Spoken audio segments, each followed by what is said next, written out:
Hi, Meteorologist Chris Tomer. Let's talk mountain weather and ski conditions. And first off, a couple of cams so you can see what's going on, and we'll talk about the analysis for this. But Mount Bachelor up there might be a good place to visit this weekend. Snowing there now. You can see the live camera. I'll probably get at least a foot throughout the course of the weekend there. And then Alta, Snowbird, Little Cottonwood Canyon still closed. They're in the midst of an historic avalanche cycle up there, anywhere from 60 to 82 inches in the last 6 or 7 days up there in that canyon. Less than that over in Big Cottonwood, of course, but that is really something. You can see on the live cam, I mean, there's just nobody there, but an incredible stretch. They're finally getting the snow that they need up there. Unfortunately, it's just all coming at one time. All right, so let's get into this. I also wanted to show you where we stand right now. If you can't see all the numbers, of note, Jackson Hole is now over 400 inches, and they will add some more snow through the weekend. It looks like it's going to be a great weekend up in Wyoming, Utah, Colorado. I'll show you all that. But Grand Turkey's right behind them, 348. Alta sitting at 332. Whistler Blackcomb still up there at 320. They'll add snow. Revelstoke's doing well, and so is Wolf Creek in Colorado. Wolf Creek and Silverton have the most snow of anywhere in Colorado right now.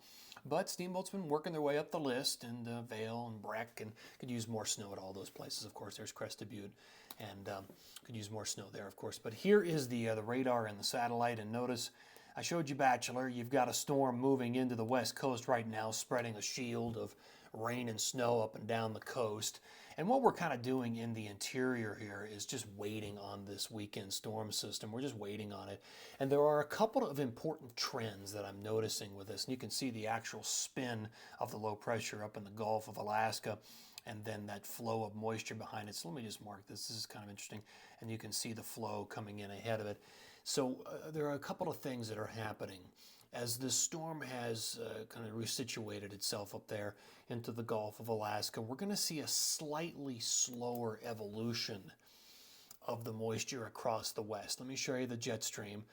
You can see that is the current pattern. Now, as we head into Friday, Saturday, look what it does. You have your low pressure moving in to the west coast right here. Now, it's going to take a little more time, and it's going to break up the snow in the interior into two distinct waves. Watch the jet stream though as we kind of roll into Sunday, Monday. It all transitions out.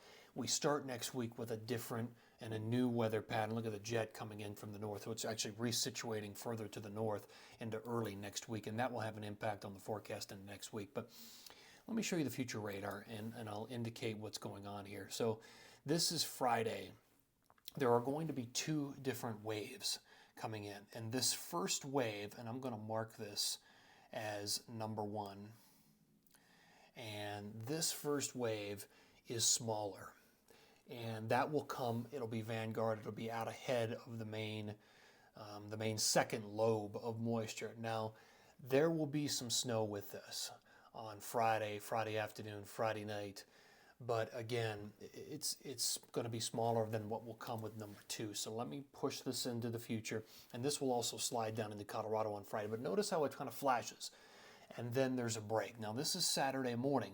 This is all part of wave or lobe number 2, if you will, across the west. This one will drive heavier snow accumulation as we kind of work our way through the weekend. So that's Saturday morning, but still waiting as that kind of pulls through.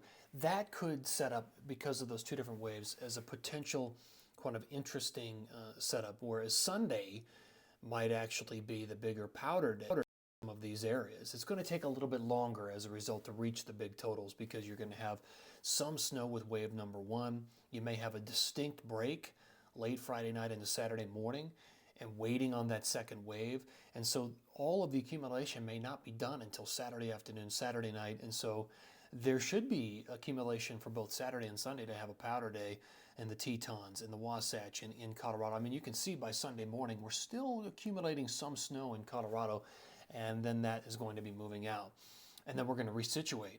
And in fact, look at this situation here between Sunday and Monday. The whole pattern shifts, and what we're doing is all the snow is going to be captured up here by Monday morning into the Pacific Northwest. I'm into Banff and Revelstoke and all those areas, Whistler, Blackcomb. So let's break this down a little bit more. Let me show you how this plays out, because again, with a slightly slower timing and two distinct waves, This is snow totals. Okay, so by Friday, adding light amounts, a couple of inches into the Tetons, into the Wasatch, with most of the accumulation by Friday morning up here into the Pacific Northwest, Bachelor up into Timberline and Rainier. And as we work from Friday into Saturday, I think this illustrates what I'm talking about. So yeah, we've added 5-6 inches of snow here into Jackson Hole, Grand Targhee, down to Park City, Alta, and Snowbird. But again, it doesn't all come at one time because we're looking at two different waves.